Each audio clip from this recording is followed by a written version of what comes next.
We're the Con Guys, and this is the Con Guys Show, coming to you straight from the nerdy heart of Hollywood, California. And this is Jim with theconguy.com. She's been here with theconguy.com.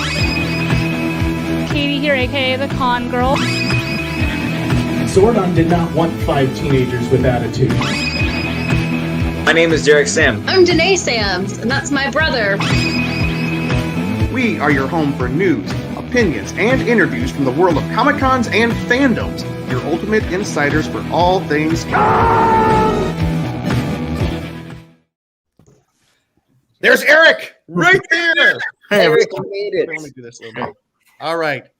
Well, welcome to the Con Guy Show, the official program of theconguy.com, coming to you from the nerdy heart of Hollywood, California. Your home for news, opinions, and discussions on all things Comic-Cons, fandoms, and pop culture. In other words, the whole con universe. And we have a big con coming up in a couple of weeks. It's San Diego Comic-Con Special Edition in San Diego. We're going to be talking about that a little bit. But first, we do have some special guests on the show who have a brand new graphic novel we're going to be talking about. And then look at all the beautiful hosts we have with us this week. This is and we're talking cons. We have made it through the Halloween season, so we're gonna kind of put Scare Guy not on hold, but a little bit less prominent.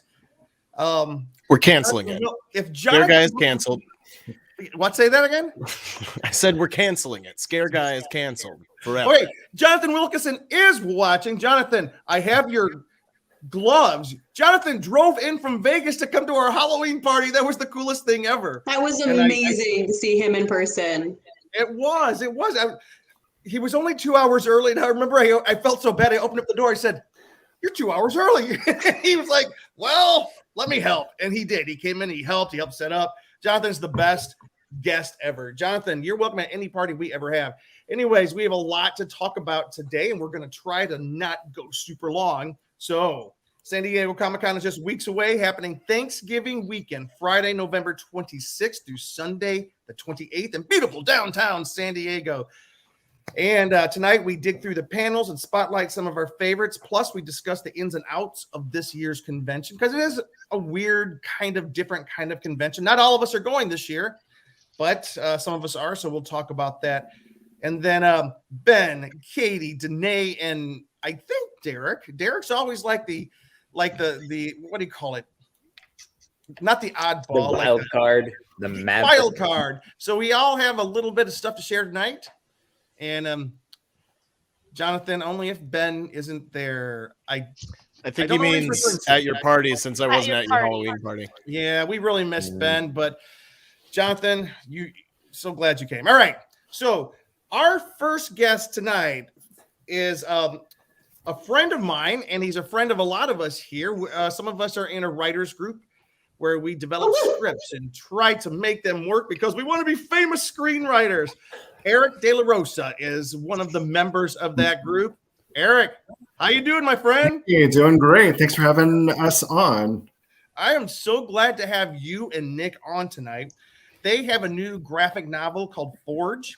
I think it's wait. I've actually got pictures for this. We have so many pictures tonight. Oh, I haven't seen any pictures for it yet. Here we go. Our work is really good. Forge. It's a brand new steampunk comic book series crafted from the minds of Eric De La Rosa, Joseph King Kong, King Cone, and Nick Lishko. What originally started out as a TV pilot has transmogrified, love the word, into the wonderful world of comics full of adventure, intrigue, and loads of steam. Eric and Nick, welcome to the show. Thanks. It is awesome to be here. All right. First of all, tell us about your comic and tell us about the Kickstarter that's happening. Sure. I mean, this all started off as a TV pilot that we wanted to send out to folks because we love the steampunk genre, but we just don't see. This was back in 2014, and there just weren't any steampunk TV shows, and The comics are pretty slim pickings. There's pretty much Lady Mechanica, and there wasn't much else, although that comic is amazing, and you should totally check it out.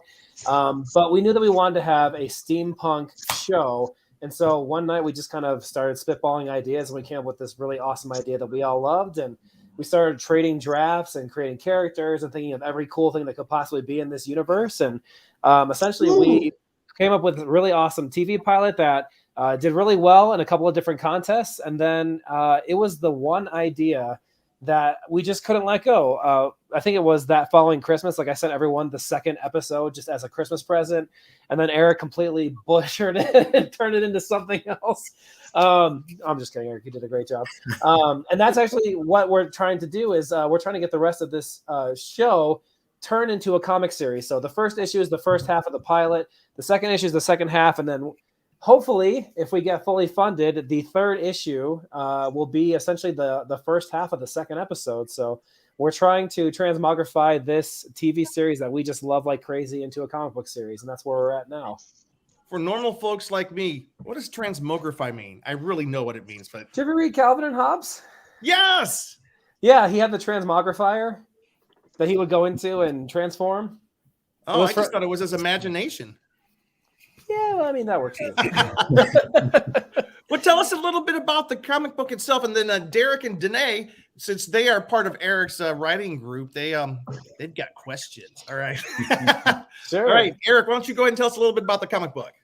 Sure. Yeah. We have some great artwork. Like Nick said, this was something that originally started as a pilot script that we had written. And in fact, our group, Jim's writing group, actually read early drafts of this several years back and gave us some great notes. Mm-hmm. And it really helped us reshape how we put together the rest of the series. But yeah, it's following these citizens of this wonderful town called Forge and watching them kind of deal with issues of intrigue and mystery going on around them. That sounds cool. Danae and Derek, have at it. Well, I'm excited because I'm a steampunk fan. Derek and I have cosplayed. Well, Derek, it was at your wedding rehearsal, right? That we did Steampunk Justice League. We have done Steampunk Justice League, Punk Justice League, Business Casual Justice League. I've been several forms of Aquaman. So I'm excited for this. How would you say it compares to something like, I really enjoyed the Amazon original series Carnival Row, which was also very like steampunky. It was like if somebody took the 10th Kingdom, if you might remember from the early aughts, and made it very dark. So if somebody was a fan of that, like how would you sell this show to them? I think what that Forge fits kind of right in with that. It's got a lot of the darkness that you would see in that series. It's got a lot of the mystery and the fantastical aspects of it. I don't want to give too much away, but there's a lot of the big selling point for this particular concept that we just love is that there is this kind of mist that is moving in on the city and it's blocking off the people from anybody else outside. And within this mist, as it were, are creatures of legend and lore. And so people have been telling stories around the campfire of what they're hearing about what's in the mist and the mist monsters and all those sorts of things. So I think that we fit well within that fantastical genre that show had. And there's also the Nevers on HBO, and it fits into that well. It's got that beautiful Victorian style that steampunk fans are used to and just love, like the fashion, the weapons, all that good stuff. Awesome. Derek, I'm sorry, what were you going to say? No, I was several times I was going to jump in, but I didn't want to interrupt you. So I remember when we had a look at this when it was just written as a TV pilot, that the world was really complex. And there were a whole lot of fascinating characters. And I was in love with just the world building of it all. And in my mind, I was trying to imagine all the ways, just what stuff would actually look like and how this might be achieved. And I love that this is a graphic novel. I think that's the perfect approach to take right here. I'm wondering, has it, in transmogrifying it, did the story change very much, or were you able to keep a lot of those core concepts in place? Yeah, I think a lot of the stories stayed the same. I think what's even been more exciting is the way that some of the artwork that we've gotten from our artists has just really he just had a really great grasp for the steampunk genre, and the things that he would draw would just inspire more.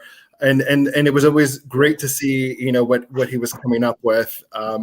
He brought it a whole nother level. So I'm glad that you loved the early versions, because you saw, the creativity and the craft of it. And then now we feel it even took it up another level by actually having these great visuals to look at. I think one thing that may have changed a bit from the drafts that you would have read, which, by the way, the notes from your group were insanely helpful, and we're always grateful for that. The thing that I have found to be the most interesting when transforming it from TV pilot to comic book is you really push even harder the get into a scene as late as possible, get out as early as possible. We went through 19 drafts of this before we even started submitting it to contests or even to artists, because when you're studying a lot of the comic books nowadays, you have like 2 pages to convey a whole scene, and you want to make sure that you aren't wasting any time, or that there isn't any filler language. Like every scene or every line is doing double duty, as it were. You're not only revealing character, but you're also pushing the plot along. And so we killed some of our favorite lines just for the sake of, this is going to be bloated on the page. This is going to be way too much text. I think we even had a couple of lines that we had to rewrite during penciling, just because the bubbles were like this big and it was covering up all the beautiful art that Mauricio had been doing. So that's been the biggest changes. Like before, when you're really ironing out, now you're really shrinking things down to make sure you're only showing the most important information. That is so hard to do as a writer. I remember a professor that Derek and I both had once said, like, anybody can write, but the artist edits. So that's fantastic that you were going to make those cuts, as painful as they might have been. But I wanted to ask, can you tell us a little bit about the artists behind this? I thought it was a team, but it was just one person? It is one person, but also his brother. So one person is doing all of the artwork and doing the pencil, the inks, and then his brother's doing the colors. And so it's Fernando, and Fernando's our colorist, and Mauricio is the brother, and they did this wonderful job doing all this artwork for us. That's awesome. Do they have like Instagram or any socials where people can follow them? Yes, Mauricio, I believe, is on Facebook, and so is Fernando. And if they're on Instagram, I will get you both of those handles. Yeah. Okay, awesome. We should tag them then, Jim, if we can. Yeah. I would love. Can you guys, and I'm gonna jump into for Derek. Can you talk about the process of seeing the art? How do you see the art, and how do you prove the art? And what does he draw on? Is it like a sketch pad? Is it digital? How does that work? Man, well, first I'll say this much: I think we all know that rule about having as much white space as possible when you're writing the script. In comics, no, you go nuts. Like instead of 2 to 3 lines for description, you're doing like 10, 12, and you're getting ultra specific, like down to like the button that somebody's wearing. So after that point, we sent the pilot to Mauricio, and then he would take the pages and then break things down. And he would start with the penciling phase, which is very, very rough. And then we would just zoom in 200% on the biggest screen that we would have and just start critiquing every little detail, or maybe do this with the panel. Maybe instead of a far shot, it's a medium shot over here. And then his turnaround time was insanely fast. He would send us new pencils, and then that would get changed into the inking phase. And then we'd give them more notes. And then once the inking was solidified, then it went to his brother, Fernando, and then Fernando would do illustrations, and then we'd say, well, maybe that skin tone's not quite, or we want this particular color for this vest, or this person has this color hair, and things like that. So what do you think, Eric? Maybe 4 or 5 drafts per page at that rate? Yeah, I feel like a lot of times, Mauricio was right on the ball. If we told him there was hardly any changes, and like you said, if there were a couple changes, it was like a note continuing going forward, like, oh, just make, the sleeves longer on this dress or whatever. And like he would continue on and make those notes and changes. But yeah, it is interesting how much of a director you kind of become when you're doing a script that was made for a screenplay. And then you're like, okay, now I need to like elaborate every little thing because these are my notes to the artists themselves in creating this project. Cool. Hey, can I ask you guys, tell us about the Kickstarter? Absolutely. Yeah. So as of right now, issues 1 and 2 are 100% done. And the third issue, we're just essentially waiting for 100% backing. But right now, we're asking for $12,000, which will do the first 3 issues.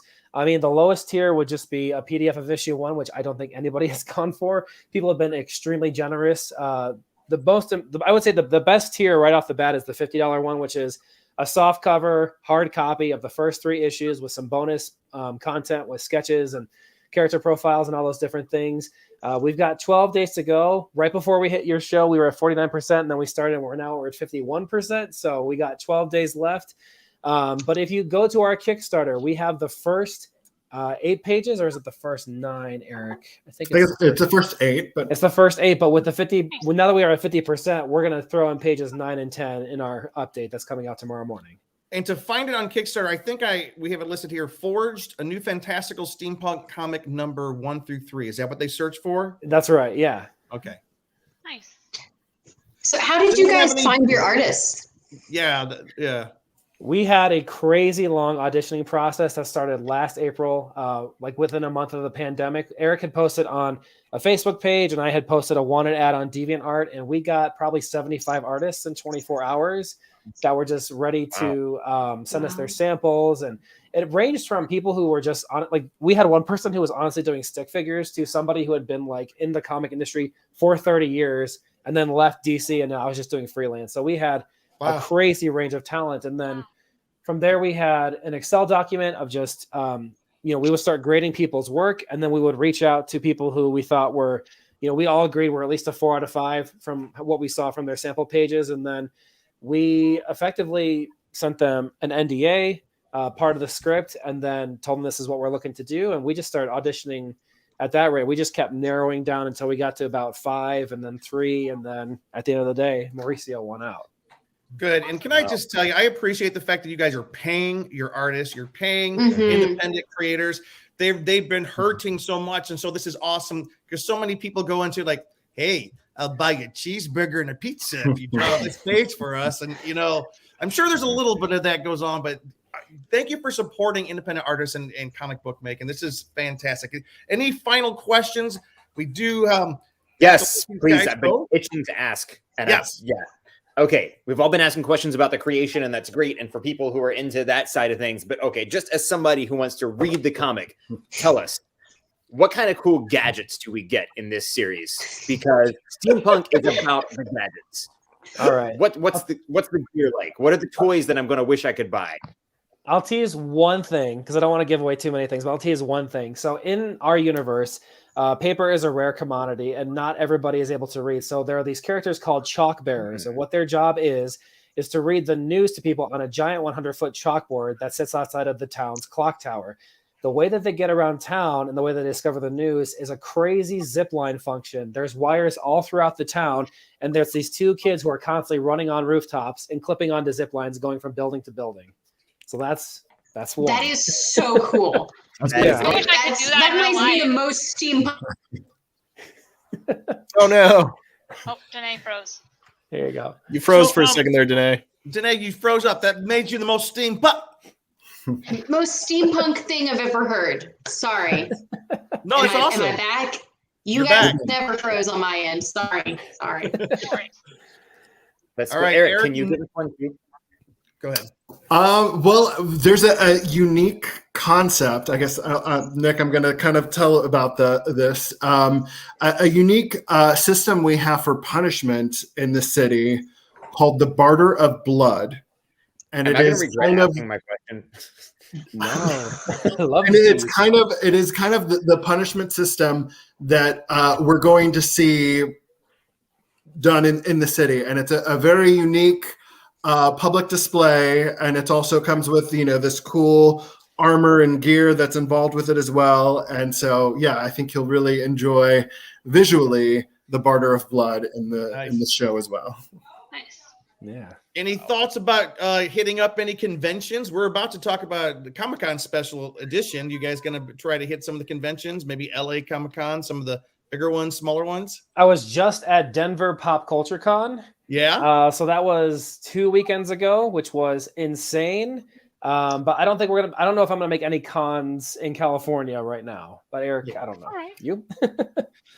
All right, Eric and Nick, we'll start with Nick. Where can people find you online and follow the progress of the project and how they can continue to give? Gosh, so that's funny thing with this particular project, and this is one big thing outside of the screenwriting comfort zone, but I'm on every friggin' social media now, from Facebook to LinkedIn to TikTok to Twitter to Instagram to all of those. You can find our TikTok on City of Forge. And I actually go through the entire process of essentially conceptualizing our idea to hiring the artist to now where we're at. And you can also find me on nickwrites.net. And I have a whole story there on the whole process of transmogrifying the script into a comic script. And so for those of you who are listening, that's NIC, not NICK. That's right. Nickwrites.net. All right, Eric. Well, I'm the opposite. I'm not any of the socials. But, So you're like Derek in that sense. so you can find me on Facebook through my name, I guess, and we'll figure it out from there. But anything that like Nick is involved with the City of Forge, I'm a part of that group as well. So I will keep posted that way. We do have an email of cityofforge@gmail.com, which you can reach us for any questions. All right, now they're right at 51%.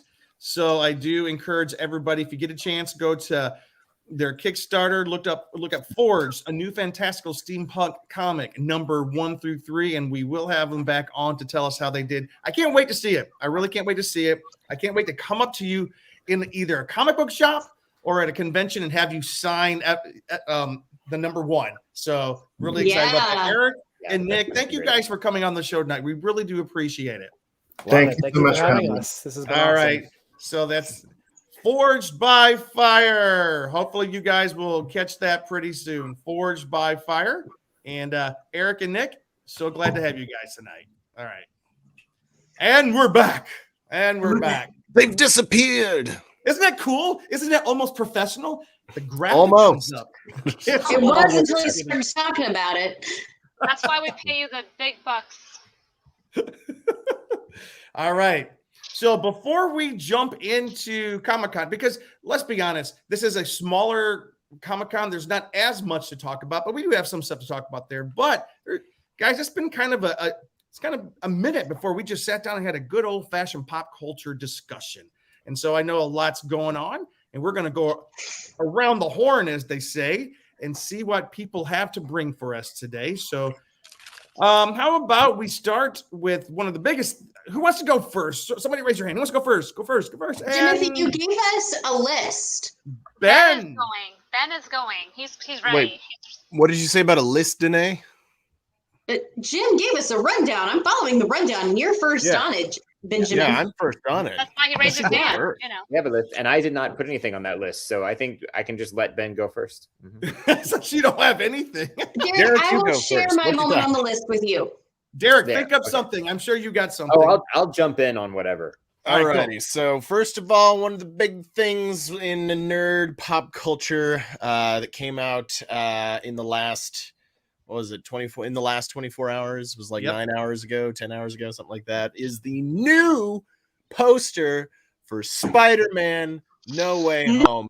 And it's full of spoilers and secrets and things that are crazy. And if you look at this up there, if you're looking at this on your screen up in the right hand corner, you got green man up there, the green surfer, and then you got the robot elephant trunks around there, because Elephant Man, of course, famous Spider-Man villain. And then you got the lightning coming down in the middle for Power Man 5000, his famous villain from the SpiderMan universe. No, I'm just joking, of course. So the biggest thing that people freaked out about, of course, is up in the top right-hand corner, that last shot there, Green Goblin. And it very, very much resembles Green Goblin from the Tobey Maguire first Spider-Man movie. Of course, that's been, there's been like, oh, Willem Dafoe was on set and this and that and the other thing. And we had, the little Green Goblin like grenades in the first trailer that came out and that sort of thing. So now we're getting a full body shot. It's clearly a Green Goblin. We can't necessarily confirm it's the Green Goblin, the Willem Dafoe Green Goblin, but pretty much looks like it. And I'm not sure if that's confirmed or not that Willem Dafoe is in it. I think that's still just like, oh, I think we saw something. Also, of course, the electricity coming down for Electro. These are all. Go ahead. Electro hasn't been in the show yet, right? In the movies, right? I don't remember. Well, so the whole thing has been like, oh, Jamie Foxx is coming back to play Electro from the Andrew Garfield series. Oh yeah, he was. And see, so much has happened. I don't remember.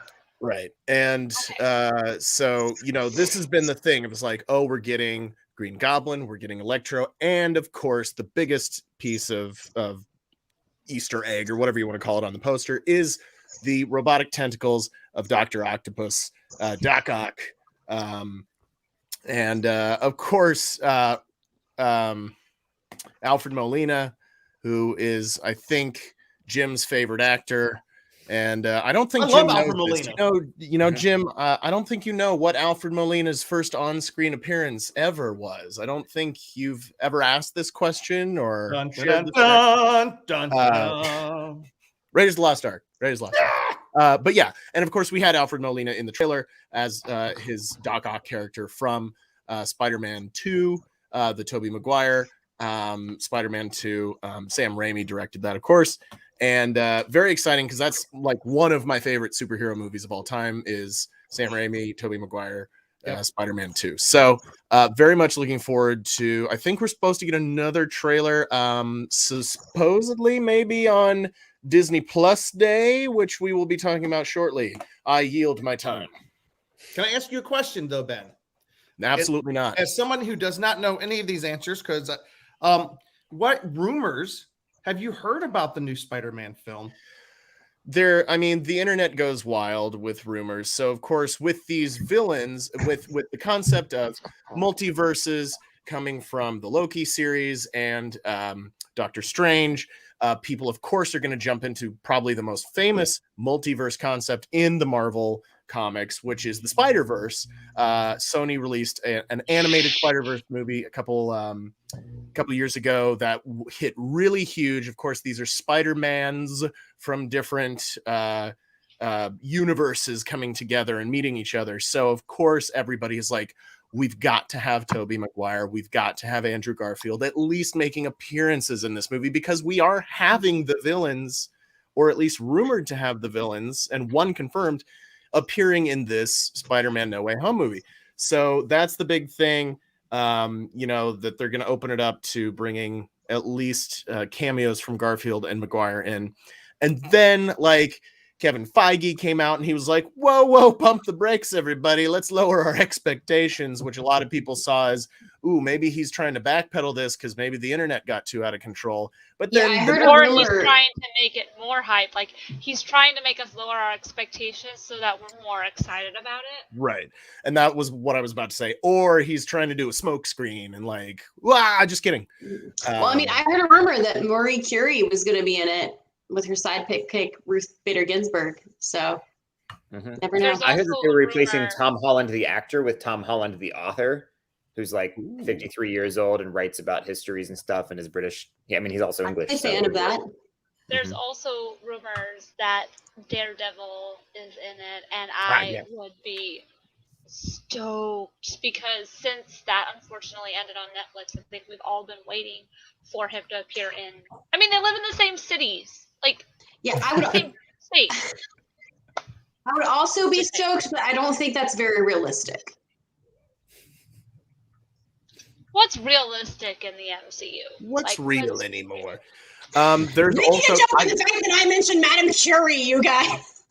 I didn't see. I was on board for that. Be Carnage, but apparently the stinger scene at the end of Venom: Let There Be Carnage has a reference to Tom Holland's Spider-Man, and Venom recognizing him. So Sony has started to stick their Venom tentacles into the MCU. So we'll see, and we'll see. Well, that would be cool. Sorry, Ben. I have a question for y'all. Yeah. What is I feel like with Spider-Man, because Spider-Man is, people may not know this, Spider-Man is the most popular superhero when it comes to merchandise. He is the #1 selling superhero. So Spider-Man has a lot to live up to, and there's a lot of characters we all want to see in Spider-Man.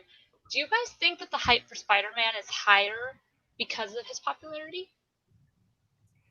I don't know. I know that his trailer for the new movie, 355 million in the first 24 hours, it eclipsed. Wow. Yeah, it eclipsed Avengers Endgame. Is like people are really into it. And starting next year, it's the 60th anniversary of Spider-Man.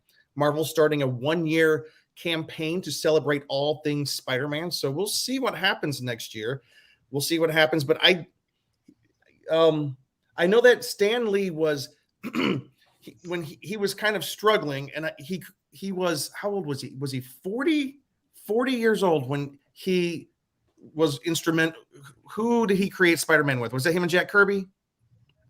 I'm going to be run off of the Con Guy show if I can't answer this question. That sounds pretty funny. Yeah, when Stan Lee came out with Spider-Man, he was like 40 years old. So, and before that, he kind of, he was working, but he wasn't well known, and his comic book company wasn't super well known. I know that the Fantastic. It was created with Steve Ditko. Steve Ditko, oh my gosh, one of the most famous creators of all time. Yes, thank you for looking that up. Fantastic Four was created 1 year prior, and then Spider-Man came along and blew Marvel into the stratosphere of popularity. So, Katie, I think you're right. He is so popular. I don't know about the merchandising, but Stan Lee was not quite 40 when the first Spider-Man issue came out, because it was August of 1962, and Stan Lee was born in December of 1922. Just throwing that out there. Thank you, Wikipedia. How old was he? Well, I said he just hadn't had his birthday that year yet, so he was 39. Not quite 40. What's slightly less than 40? For the record, my favorite Spider-Man movie is Spider-Man Into the Spider-Verse. I love that movie so much. Honestly, same. Jake Johnson is my favorite Spider-Man. Oh my gosh, I just love the way they did that. All right, Ben, before you're done with your section, hey Ben, look. Blood good. All right. Welcome to the show, Kat. All right, we have let's move over to Danae. Danae, you also have something to talk to us about. Danae? I do. If you couldn't tell by my trucker hat, some Stranger Things stuff is happening. I'm so excited. I mean, we had my old college friend Jonathan on to talk about Stranger Things, which just closed off Broadway in New York. You can listen to it on Amazon Music, Spotify. It was an amazing Stranger Things parody musical. So shout out real quick to that. So we got a new Stranger Things trailer. Did you guys watch it? I did. Which one? You mean the one that came out like a month ago, or was like another new one released? Yesterday. Yesterday. The one came out. And behind. Yeah, I'm with you, Katie. I've had no time. Yeah, y'all, I don't know that I've ever been this, I love Stranger Things. When it dropped, I was on it, but I don't know if I've been more excited than I am right now for Stranger Things. Things. I mean, we get to see that the buyers plus 11. Sorry, what was it, Jim? Jim, what did you say? Oh, no, you froze. You said sorry. string, and I just finished your Things. You're good. Sorry. So the buyers plus 11 are in California. What? I don't know. I'm excited. There's a pizza truck. Oh my gosh, all the kids are so grown up. Like they're teenagers now. And it's exciting. We know that they're going to get back together. Spoiler alert, Hopper is in, Russia. What is happening? It is so exciting. I cannot wait for this new season to drop. It is coming summer of next year. So we only have about 7 months to wait. Yeah, 2022 has been so. If he's in Russia, are we going to find out how he got some kind of super soldier thing? I hope so. I mean, the timeline fits for him to be, communist Captain America. He's been hanging out with Black Widow. I want to know what's going on. At the same time, we just got a bunch of these pop-up stores. Have you guys seen? I have not been able to go yet, but luckily I do. This is the only time I'm ever going to say this. Luckily, I live in Los Angeles, so I really want to go and select. I froze again. You're still going though. Monkeys. What? I heard monkeys. I don't know what she's talking about, y'all. She's high on Stranger Things enthusiasm. It's all right. It's all good. No, it's a teaser for season 4. There's some monkeys in it. No, crud monkeys is what I say when I want to be G-rated on here. So yeah, the pop-up stores are coming. I'm excited because there's some near us in Los Angeles. I really want to go. I want to see some of the stuff they've got because you can see the buyer's house, the Upside Down. I don't know. I don't remember if they brought in Ships Ahoy again or not. But also just the arcade. Yeah, the arcade is in there. I've been on Instagram checking some of the tags, and it looks like you can actually play games, win prizes. All kinds of cool stuff. Netflix, they know what to do when it comes to promoting a show. They do. They really do. Yeah. Especially and they have Stranger unlimited Things. money. So I have to say, even before now, granted, they do need some stuff like this because it's been so long since season 3 premiered. So I feel like the hype for Stranger Things kind of declined. So I feel like it's a good thing to like kind of get everybody hyped up because it is still a year away. Because I think by the time it releases, it's going to be like almost 3 years since we got the last season, right? Yeah, it'll be about 3 years. Yeah. Because I'll never forget logging in to Netflix on July 4th of 2019, right? And I was like, I'll watch a couple episodes. Ended up staying up till about 4 a.m. to finish the whole thing because I could not stop.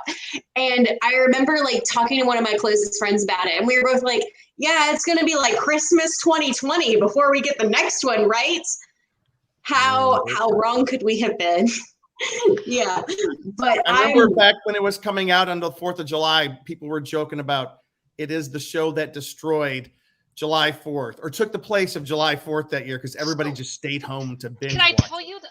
But okay, for those of you who don't live in LA, we had a massive earthquake on July 4th, 2019. Right. Massive earthquake. Everybody was currently watching Stranger Things when this earthquake hit. It was produced by Netflix. They planned. What did the Duffer Brothers do to make that happen and heighten the experience? Emily and I walked in the 4th of July parade in Huntington Beach, came home, watched Stranger Things. We went to the pop-up for the ice cream shop, Scoops Ahoy. Scoops Ahoy, thank you. Right before the season dropped, because we knew once the season dropped it was going to be hell, which it was. We went there, got ice cream, went home, watched Stranger Things. We're watching Stranger Things season 3 when the earthquake hit, and we were like, we did not expect a 4D experience for Stranger Things. And when I went on the internet, every single person, because in LA we all post about earthquakes when they happen, it's a thing. Everybody was like, when you're watching Stranger Things and an earthquake hits.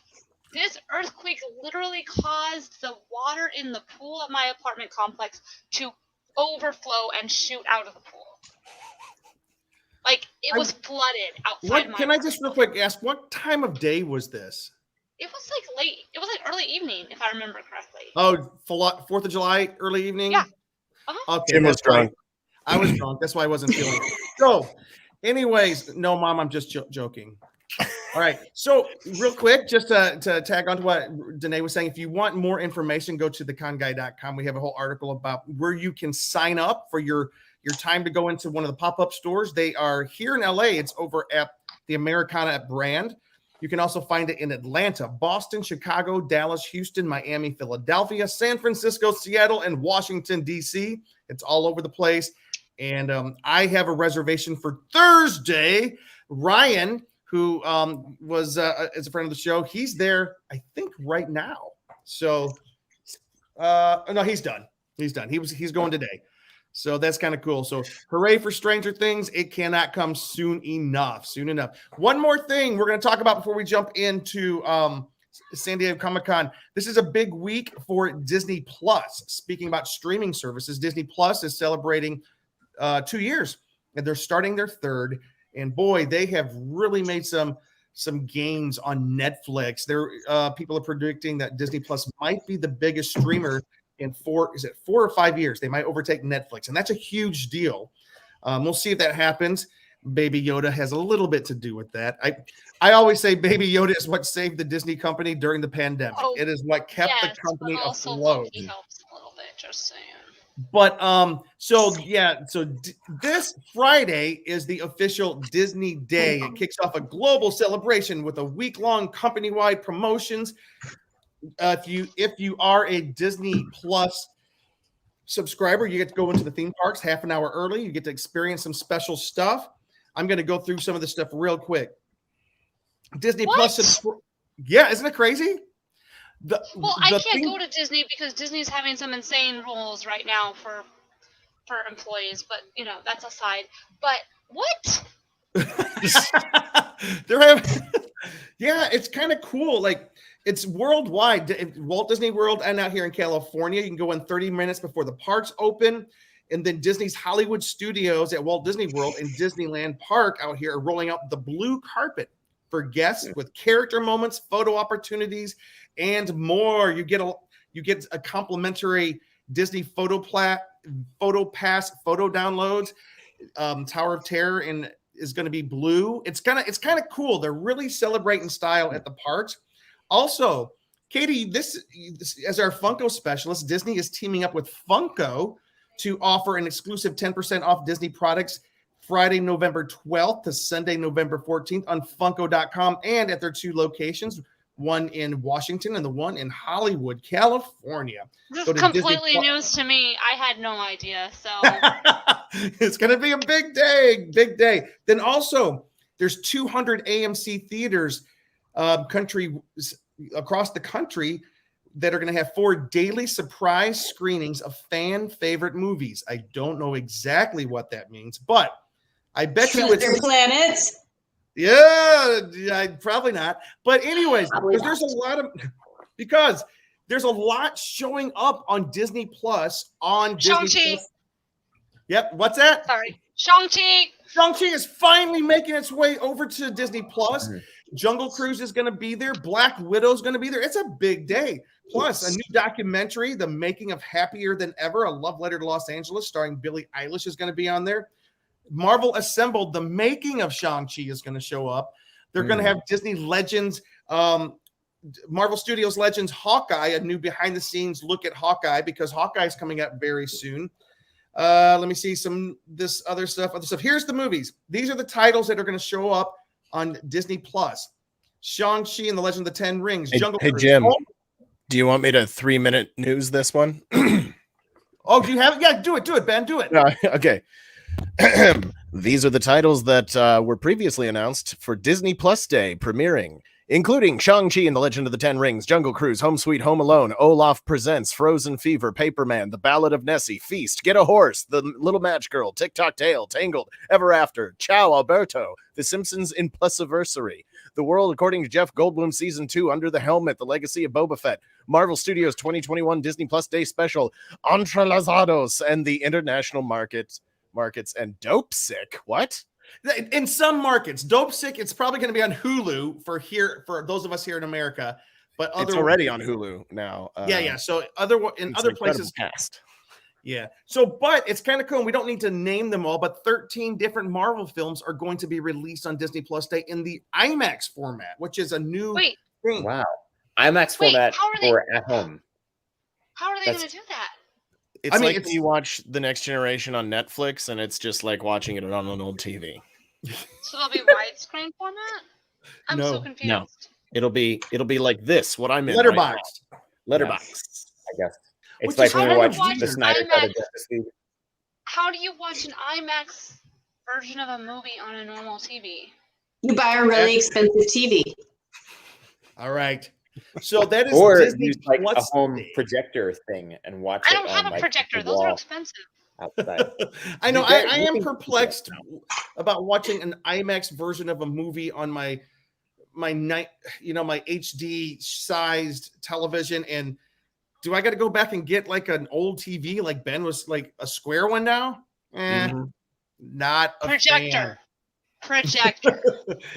Anyway, so that is Disney Plus Day. Disney Plus is doing gangbusters. There's a rumor also that the new Obi-Wan trailer is going to be dropping on this Friday, which I'm so stoked about So there's a rumor that happens this Friday. That's just a rumor, but we'll see what happens. And and like we said I like your before, excited face perhaps today. the Thank you. Spider-Man trailer will be dropping this Friday. So this Friday's a big day. Okay, I'm excited. I don't know what to be more excited about, Spider-Man or Obi-Wan. Okay, like my nerd heart is exploding right now. What a time to be alive! You're not you guys wrong. know me. I'm a Star Wars fan, but I am not nearly the same level of Star Wars fans as a majority of the Con Guy family is. But Obi-Wan is my favorite character. So I am so excited for this show. I don't know what you're talking about. For this show. Also, Jim totally skipped over my portion of the show because he's like, "This is our last thing before Comic-Con." Oh, no, yours is next. I'm sorry, Katie. Your section of the show is right now. And before we jump into Comic-Con, Katie, there's another gigantic thing that happened this weekend, a big movie that was released. What is it? Eternals. Ba-doo! So, first of all, I want to preface this by saying my roommate was really excited about this. I got her addicted. She just finished watching all of Game of Thrones like literally a month ago. So she's a little late to the train, but she understands why we all love this beautiful, gorgeous human being, Richard Madden. So I thought you were talking about Gemma Chan, but okay. Yeah. I mean, she's Are you queen talking about as me? well. Sorry. But anyway, Eternals came out this weekend. Please go see it, especially to support, if for no other reason, to support diversity in the MCU. That is the biggest thing I want to say today. It is not the same as any other Marvel movie that has been released. It is very different, but in a good way. So please, if you are a Marvel fan and if you are a fan of diversity in film, please go see it because you have the most diverse cast that a Marvel movie has ever had. Ethnicity-wise, LGBTQ, IA plus wise, handicapped wise, there is a deaf actress playing a deaf superhero. So there's a little bit of something for everybody, and everybody will feel heard and seen in this movie. In the same way that if you guys watched our Shang-Chi show, you know that I felt heard and seen when I saw Shang-Chi. It is the same type of thing. So I will warn you, it is very long. It is a 2.5-hour movie. 2 hours and 39 minutes. Very dialogue heavy. It is not your action-packed Marvel movie. So just know that going into it. We did do a show right before this with Con Kids / Con Guys / Con Girls, where we do delve into a more review of the movie. So please check that out on our YouTube if you want to see a full review. I'm not going to give spoilers here because some of our team, pardon me, I just burped. I'm so sorry. Anyway, let's announce has not seen it yet. So I don't want to spoil it here. But please go see it. It's honestly really nice to see a cast like this and a movie like this and a beautiful movie like this for the MCU, and to see that they are trying to help those people who maybe are getting superhero fatigue to change it up, to take risks. And I don't know about a lot of you guys, but a lot of movies are the same thing over and over again because it's safe. They don't lose money if it's safe, if they know it's successful. And Marvel took a risk with this movie, and I am very happy about it. One of our friends of the Con Guy actually, Tom. Is it Tom? Or I'm saying that right? His name is actually Tom, right? Param? Who are you talking about? Yes. Param. It's Tom, right? Oh, yeah, Tom. Yeah. He spells it with an H, but it's Tom. I just wanted to make sure I'm not wrong in pronouncing it Tom. Tom, he actually posted on his Facebook about how he read a review that someone said it would have worked better as a Disney Plus series. I understand why people think it would have worked more successfully as a Disney Plus series because they do add 10 characters into this movie. 10 characters. That is a ton of people to introduce into a 2.5-hour movie. I got the comic book. That is the only downside of it, is it is a lot to process. There's some major things that there's a lot of questions about where it's going to lead for Phase 4, but I personally am super impressed with Phase 4 in the sense that so many people who have watched the same type of superhero movie their whole life finally have another outlet to watch, and that Marvel is embracing that aspect of diversity so effectively and taking those risks. And I am so excited. I'm on board. So watch that show to get my full review. I'll probably post a review later on social media and stuff, but it's fun. If you like Marvel, it's fun. If you don't like Marvel, you might still like this because it is different. So maybe give it a chance. You don't need to know. If you like DC films, you're really going to like this film. Yes, true. It's different. If you don't have a lot of history with watching Marvel films, you can still watch this. They reference the movies, but not in a way that you will not be able to follow if you haven't seen the other Marvel movies. So that's that. About 10 years ago, I bought Kumail Nanjiani a beer in a bar. Did you Really? Yeah. Was that when he was on Franklin and Bash? It might have been. It was like 10 years ago. He was about to do a thing at we were in the bar Birds on Franklin Avenue in Hollywood, and he was about to go on stage and do this thing at the Upright Citizens Brigade, and I was there to see the show, and the bar was packed, and he was trying to get a beer, and I was like, I've got a tab open, I'll get you. And he's like, oh no, that's okay. And I was like, no, it's cool. And I was like, get this guy a beer. And they're like, okay. And then he's like, what do I owe you? I'm like, don't worry about it, dude. And that was my encounter with Kumail Nanjiani. Nice. I saw him. Aren't you just a saint? Also, It's good you were nice to him, you know? he is the Right? first person from India who is represented in the MCU, if I'm not mistaken. Oh, wow. So it's a big thing for Marvel as well, because they have the Indian, they have 2 Asians, they have obviously some white people, because obviously there's still going to be white people. They have a whole bunch of ethnicities. I want to make this point. He's actually Pakistani. Oh, He's my bad. Pakistani I'm so American. sorry. So, Well, South Asian, though, is South kind of... Asian is South what I Asian, should have said. Yeah. Yes. Especially I am so sorry. Please don't well, cancel especially me. Katie, we would be forgiven for thinking that with the direction his character takes in the film. Yes. So South Also, Asian. I mean, in Deadpool, you had Karen Sony, who was actually born in New Delhi. I was gonna say South Asian, and I'm sorry, the tequila. Well, listen, may let's have not. that. We're not the type of podcast that we're sitting here saying negative stuff. I think we can be Yeah. forgiven. We're celebrating this, and we think it's great. I do have to say, am I the only other one who saw the movie on the podcast here today, or? I did not see it. You might Okay. be. Well, me and Katie I think just so. go I've check read some out. reviews, and that's about it. Yeah. Go check out the Con Guy, Con Kids, Con Girl review of the film. It's posted this week. Check it out. We have a lot of fun with it because there's a lot of, for those of you've been reading right now, it's around 44% on Rotten Tomatoes. Marvel films never do that poorly, although the audience score is at 80%. So that I personally am getting to where I trust professional critics less and less. Yeah. But certainly. then again, also, Katie, this movie was the result of, like, what do you call it? A review bomb? Review bomb. Yes. Yeah. So you can't completely trust the reviews for this film on IMDb or Rotten Tomatoes, because Rotten Tomatoes did change their policy that you cannot review a movie until it comes out, because of what happened with, was it Wonder Woman? Ghostbusters. Captain Marvel.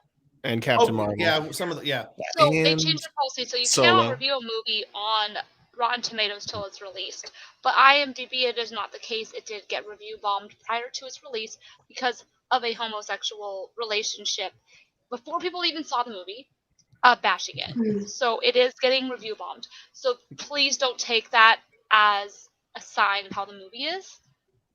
It is not a big deal like some of the reviews are saying. And it's great because they have that representation in the film. So don't trust what people necessarily are saying about it. Oh, yeah. Like, I don't think this is one of those movies that's okay for everybody. Can have differences of opinion and what they're comfortable with and whatnot. This is not a movie that's trying to shove anything. It's just everybody is what they are in the movie. And I come from a very conservative background. This movie didn't bother me one bit. It was any of that stuff. I it was celebrate completely unnecessary and uncalled for. If you've seen the movie, you would know. It is all just about people being who they are, appreciating all different cultures, all And different Danae was about to ask the sexualities. question. Yeah, because here was my bump with the movie is like I feel like we're reaching that point with a point of diminishing return with Marvel, because it's almost like every movie now has to be like, no, this guy is bigger and badder than the last one. This is a bigger universe than the last one. I will be honest, I dozed off during the last episode of Loki, and I am one of the biggest Tom Hiddleston fans. I've been here since 2010, and I will not leave. But it's just when we try and like once more outdo ourselves with the whole universe is in danger, but it's bigger than last time, it kind of wears me out a little bit. So that was my kind of hesitation with getting into Eternals. So what would be your response to my comment on like, Can I but just it's one jump more in, big Katie? thing? You can, Katie, and then I'm gonna jump in. Yeah. Katie can attest.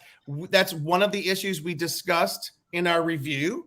Can you tell I'm teasing the review? And one of the kids on the show, that was one of his things. He goes, he's tired of every movie has to just be bigger and then better, and it's bigger explosions.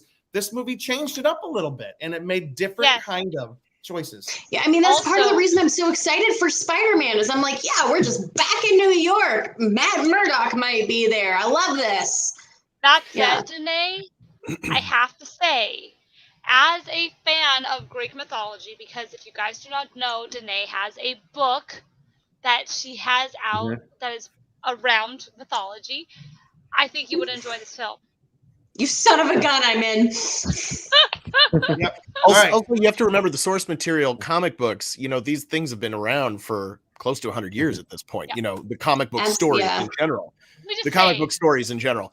And so you're telling the stories with these same characters over and over again. So once you get to the point where the entire universe is in trouble, what are you going to do after that? Now multiple universes are in trouble, so it is kind of, it's a bit of a shackle for the. It is, but I'm telling you, the great Jack Kirby felt that he created the new gods, the Eternals, and the Celestials.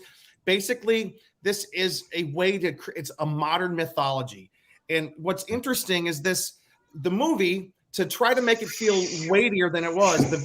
A big screen shows up and when the movie starts, it says "in the beginning."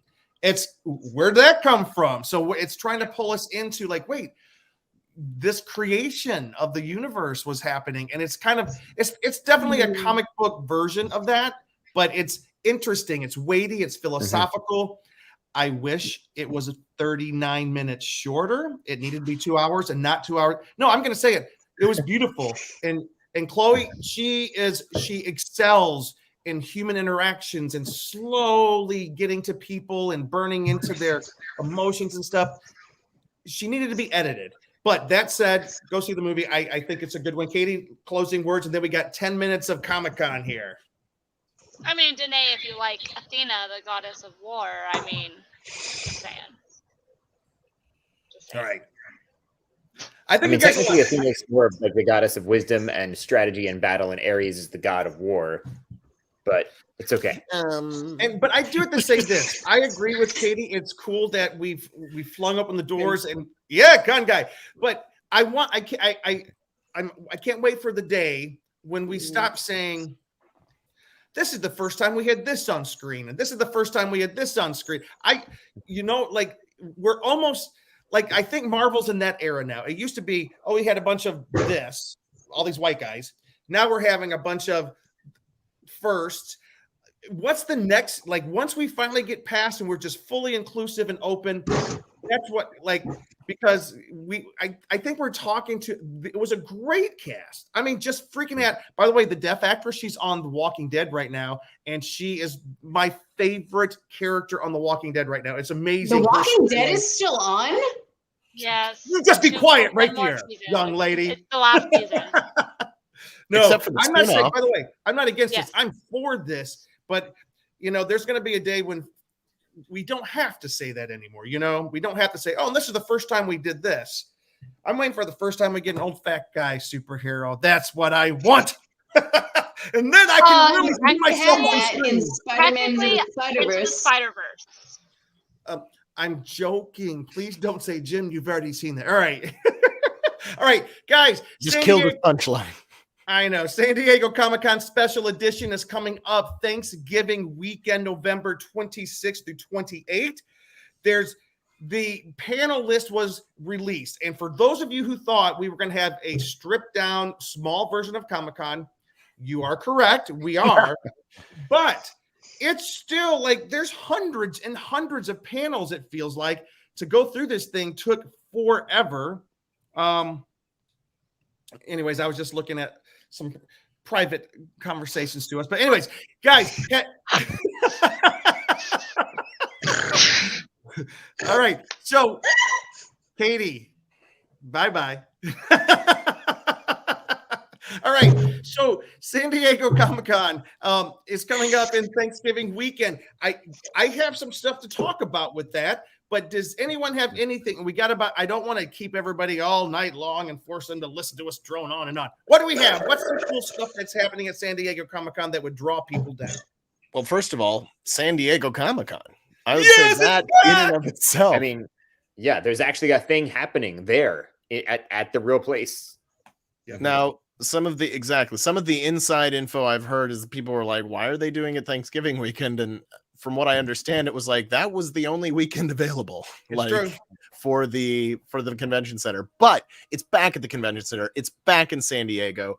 If you have never been, I'm just going to go on a little teeny tiny rant just about San Diego Comic-Con in general.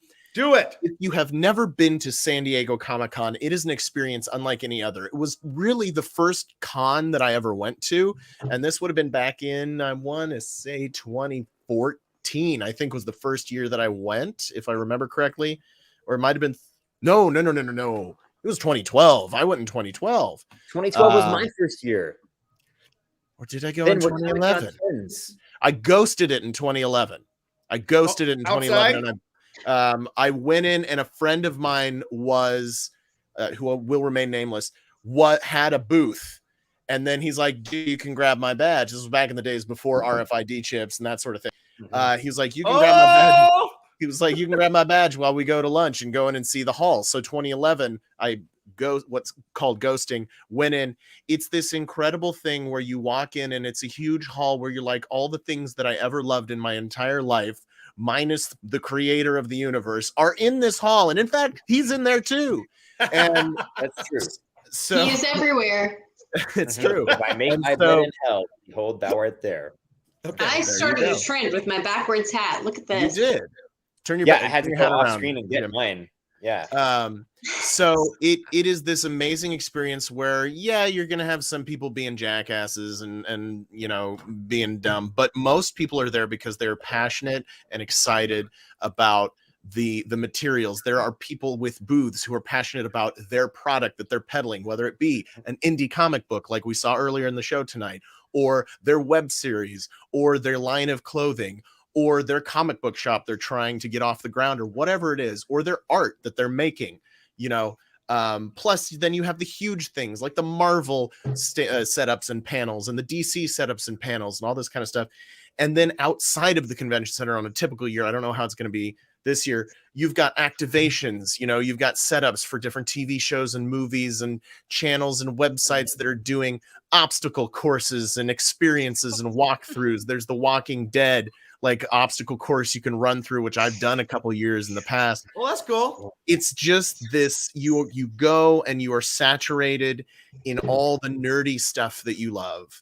And then people are just hanging out in hotel bars and getting drunk with Jared Padalecki, and it's insane. And it's a lot of fun. It really can be what you make of it. I've had some friends that are cosplayers that spent the entire time finishing their cosplay in their hotel room, and then they come down on Saturday afternoon and they're like, why was I doing that? I want to be down here having fun.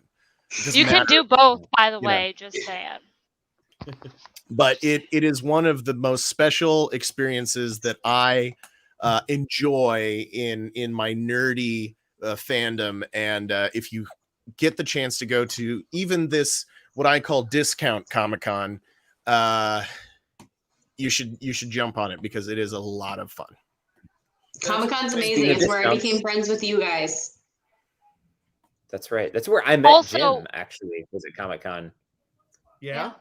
Also, if you live in Southern California or you live in California and you don't have family that you can visit because of reasons, it's a great way to at least feel like you have a family and people that you can spend that time with. Because I know that if I was not going home for the holidays, I would want to spend it with all of my nerdy brothers and sisters. So, just saying. So my family is on the East Coast. I will see them over Christmas. I love my family. I wish I could go home for Thanksgiving. I love Thanksgiving. Love it. I am hosting a Thanksgiving get together for those without a bunch of family. We call it the leftovers Thanksgiving. So you bring your leftovers, and if you feel like you are a leftover, show up.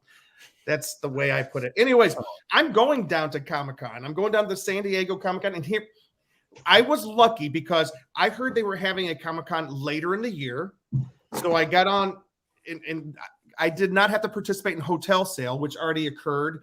And there are still hotels available, but they were kind of pricey. But when I heard they were having a Comic-Con, I got online. I looked on the schedule for the convention center, and I saw that they had an opening on Thanksgiving weekend. I was like, surely that's not where we're going to go.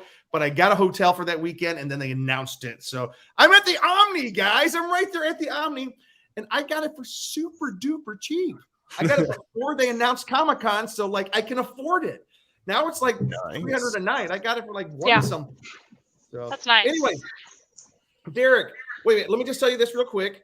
Badges, believe it or not, because of the strange nature of this Comic-Con, badges are still on sale. If you want to go to this event, you can look at the little hands. Badges are still on sale, but you have to get the 3-day badge. I don't think they're selling single-day badges, and they are for adults $150, for juniors $75. I think that's 12 and under. Is that right? I think so. I would imagine. I'd have to check, but that sounds right. Yeah, and then seniors and U.S. military. No, that's not me, so don't say it. Seniors and U.S. military, that's $75. I'm Derek. You can go for the same price. Yeah, juniors being 75, 12 and under makes sense because of the current vaccine requirements. People under 12, children under 12 are not able to get vaccinated, so I'm guessing that's not true. Pfizer's been approved now, I think. Is it actually been approved though? But it's not. They can't get it yet, right? Like it's still not available. Yeah, I think it's been approved, but you have to get to a very they're not distributing. Yeah, but when they announced this. Yeah, when they announced this, it'll be a couple of weeks before it's really that available for everybody, and it's probably my dad got a booster, and so did my mom. I'm very happy. So, but speaking of, nice job. All right. I don't know if you guys talked about this while I was gone, but it is a vaccination or negative COVID test required. Hey, Katie, we're having a hard time hearing you. No, wait. Pull your microphone up. There. Is that better? There you are. Yes.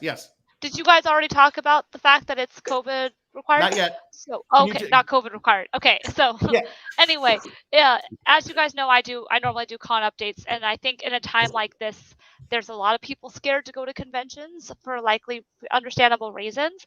Do know that if you do go to Comic-Con Special Edition, it is a proof of vaccination required, and for adults and children who are fully vaccinated, meaning 2 weeks after you've gotten your first shot, the one shot if you have Johnson & Johnson, or if you have 2 weeks after you've gotten either of the other vaccines, is required, or a negative COVID test 72 hours before the first day of the event. So by Tuesday of that weekend is what is required to go to this event. So it is a little bit safer. Obviously, that is, no one is able to question how comfortable you feel. But if you are hesitant, you can do that. Obviously, there's all sorts of opinions on that. But if you are some of those people that feel nervous about going out, know that they are doing their best to try to make sure everybody is safe. So. Oh my gosh. Did you guys see the prices of the hotels? No. I overpaid. If they're anything like Comic-Con, it's expensive. No. $185, $199 for the Hyatt San Diego Manchester Grand Hyatt. $199. What? Wait, we're live on the air right now. Delete that part. I gotta get online. Wait. I'm looking at the Comic-Con page right now of the hotels because I knew they had a hotel sale where you had to jump on, but yeah, Manchester Grand Hyatt, $199. Western Plus Hotel Marina, $149. What Bayside that's not the Bayside, is it? Reduced Holiday Inn Bayside, $125. Over at the airport, the hotel prices are ridiculous. Courtyard San Diego Convention Center gas lamp, $219 right now. Guys, what are you looking at? If you Google, what you want to do is Google San Diego Comic-Con Special Edition hotels. Wow. Click on that link. I mean, there's a page. So what this tells you, they're not going to sell out this year, guys. So if you have not ever attended a Comic-Con and you are interested, this one, they're going to great lengths to make it safe. You must wear a mask indoors at all time. You must have proof of vaccination. And the hotels are so cheap. Okay, so Hard Rock, the Hard Rock Hotel is $229 a night. That's usually $400 to $500 a night. I know we have to talk about panels, but I just want you guys to know how much Comic-Con completely skews how much you spend on hotels. So like when I go anywhere else and it's like, oh, it's under $100 a night, I'm like, that's a great deal. And people look at me like I'm crazy. And I'm like, guys, when I go to Comic-Con, it's over $300 a night. More than that. When you tell me it's hotels under $100 a night, I'm like, sweet, that sounds great. Hilton That's Bayfront. not always true. Hilton Bayfront is available for $249. $249.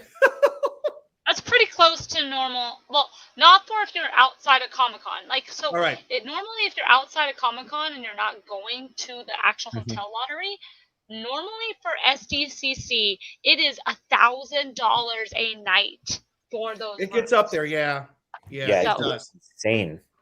All right, well, I found out that the Omni is now cheaper than what I paid for it. For crying out loud! Oh, I'm sorry, Jim. So let's talk about panels real quick. Panels have been announced. There's 3 days of panels. And wait a second, I had something to say about it.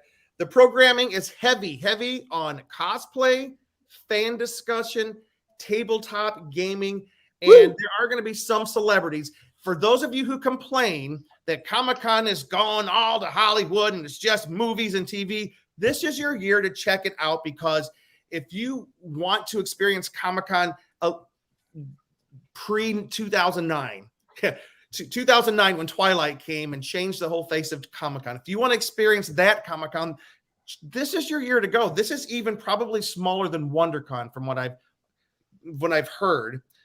And the largest room that they're going to be using is in the Marriott Marquis San Diego Marina. It's a room 6DE, has a capacity of 1,000, except for they are going to use Ballroom 20 for the Masquerade. But Ballroom 20 is the largest. Other than that, yeah. So this is the year to go. Derek, did you have a chance to look over the panels at all? No, everything that I wanted to talk about here, you already said, except, I am very excited about the fact that the two celebrities mentioned here who will be there are Dante Basco and Brent Spiner. Yes, Brent Spiner, man. Yeah. Okay. Data is the best character in any Star Trek series, or I would say anything else. Like I was in like a little icebreaker question thing once, and they said, well, who's your favorite character in the Star Wars universe? And this one woman said Data, and she's like, oh, I know, but it's still Data. And I was like, yes, she's my best friend now. Because that is how great of a character Data is. And Brent Spiner is an amazing actor who brought him to life in many ways, like with no emotion and with all the emotion way over the top. And then also playing other characters that were like either the creator of Data or other androids that he also created. And they all looked alike. So they were all played by Brent Spiner. And then at one point he played like that creator's father or grandfather or some kind of ancestor in Enterprise.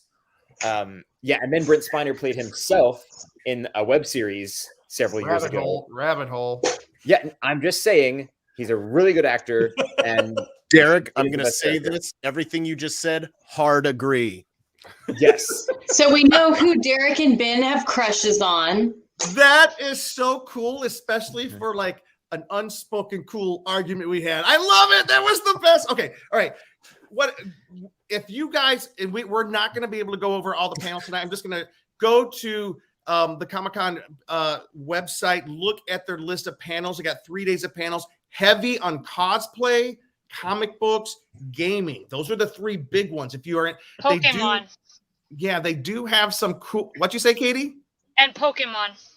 Yeah. So, Katie, did you see any panels that are kind of sticking out to you?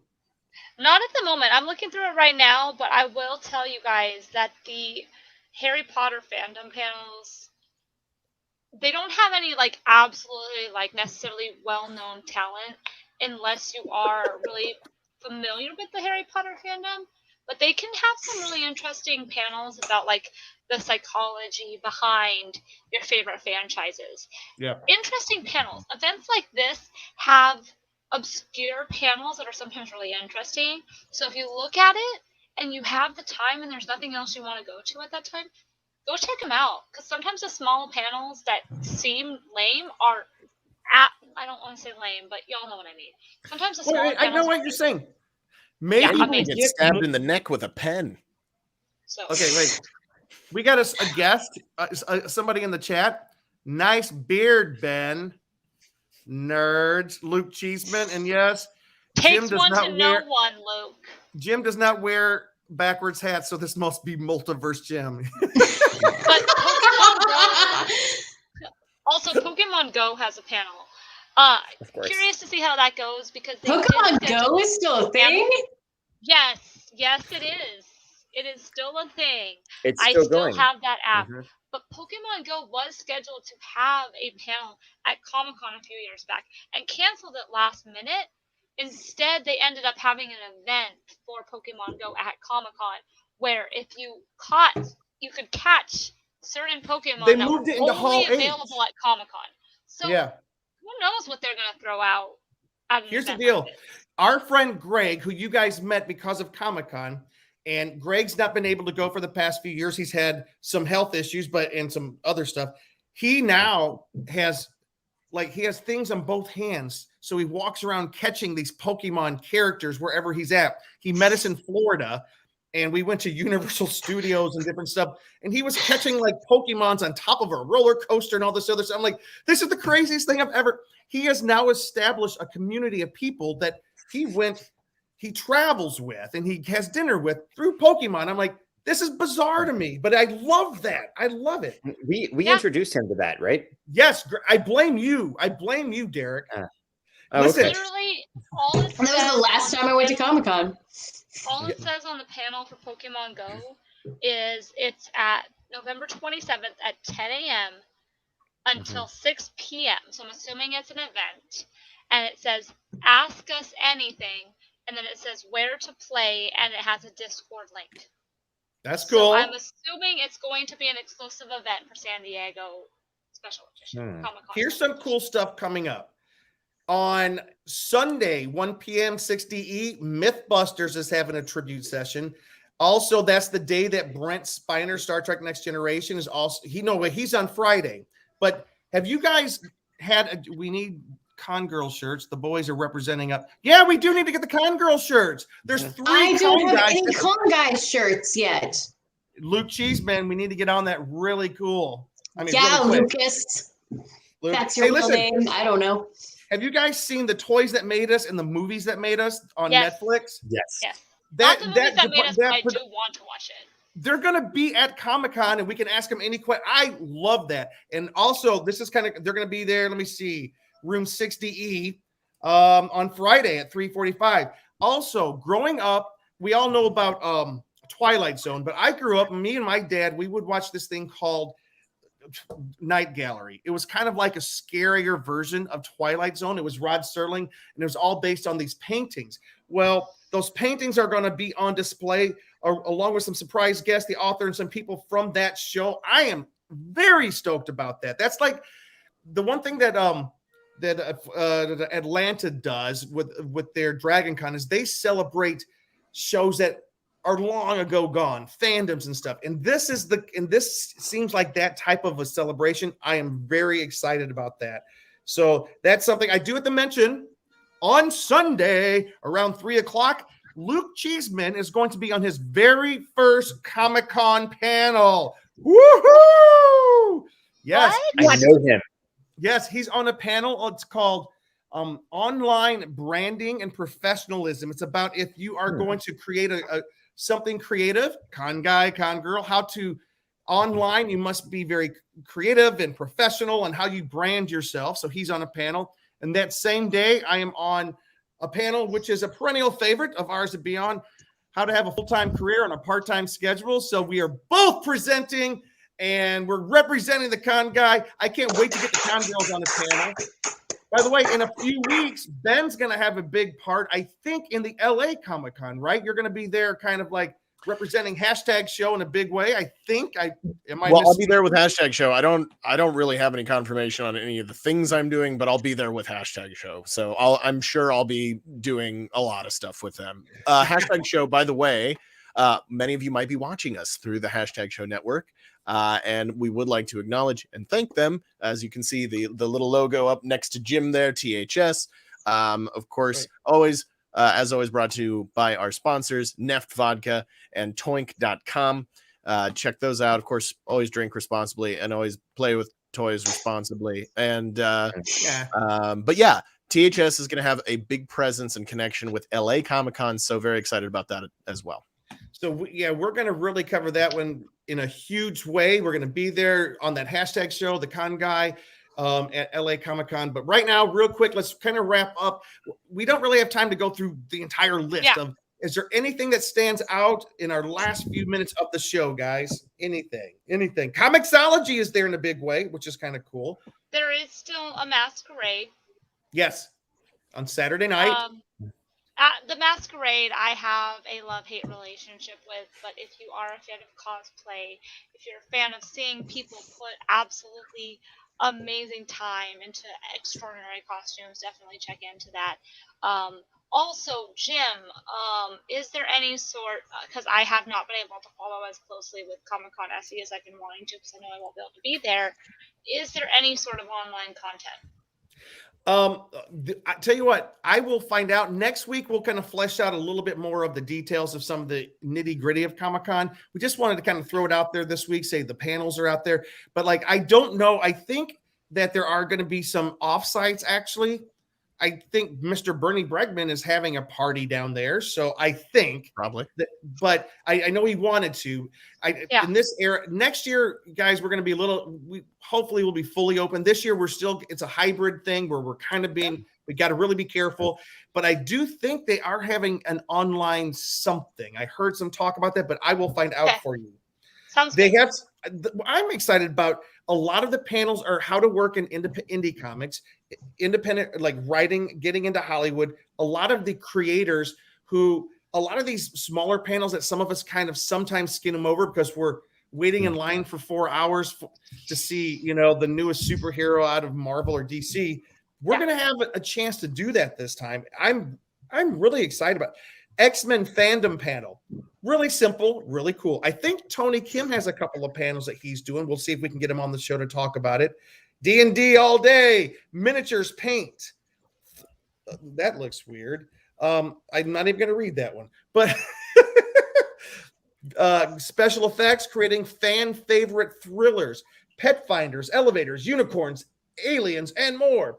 Professional pivoting. I don't even know what that is. Pivot. Hosted by Tony Kim. Wait. What is this? Oh, that's great.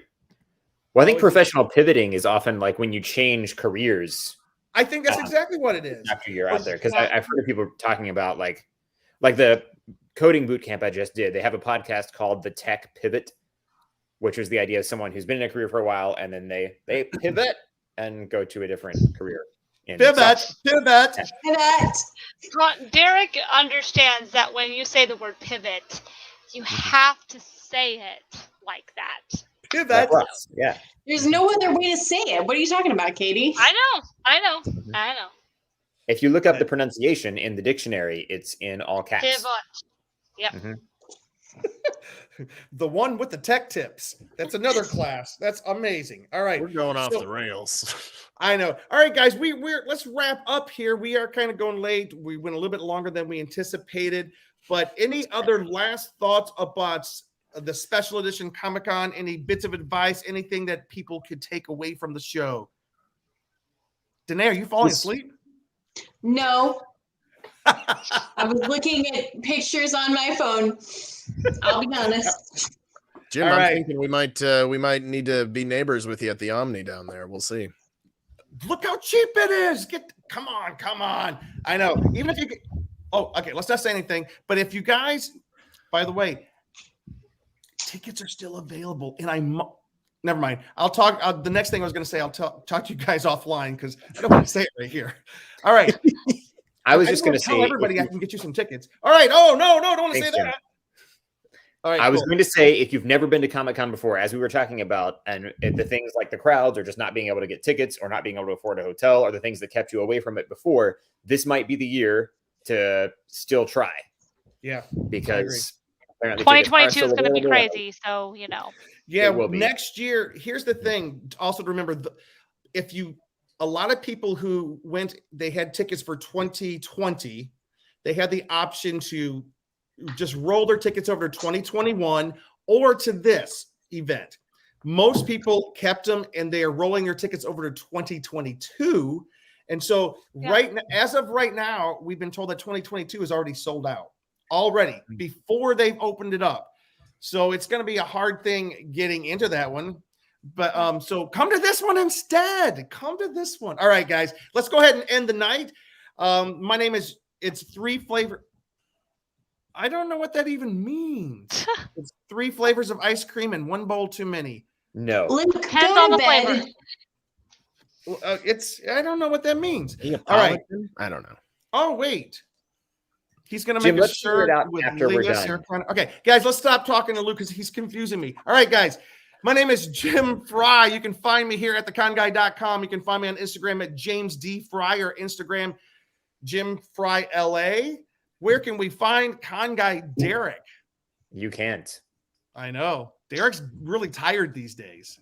That's true. I'm also not on social media anymore. I still I do occasionally use at Con Guy Derek on Twitter if you want to see some things there.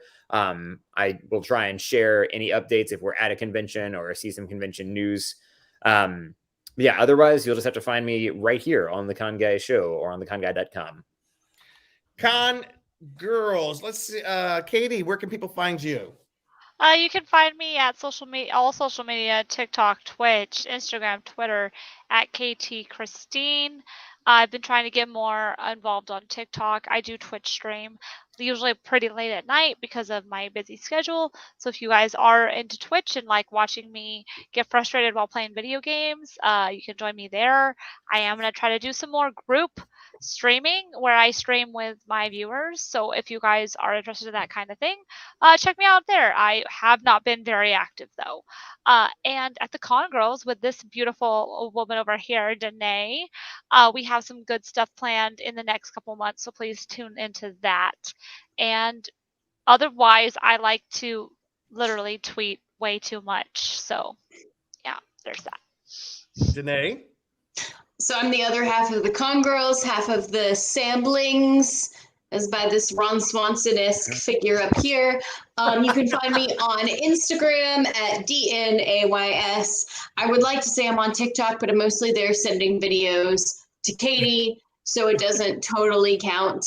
But yeah, we've got some amazing Con Girls stuff coming up. As soon as we go off the air, I want to talk to Jim about it, and I cannot wait to share what's coming.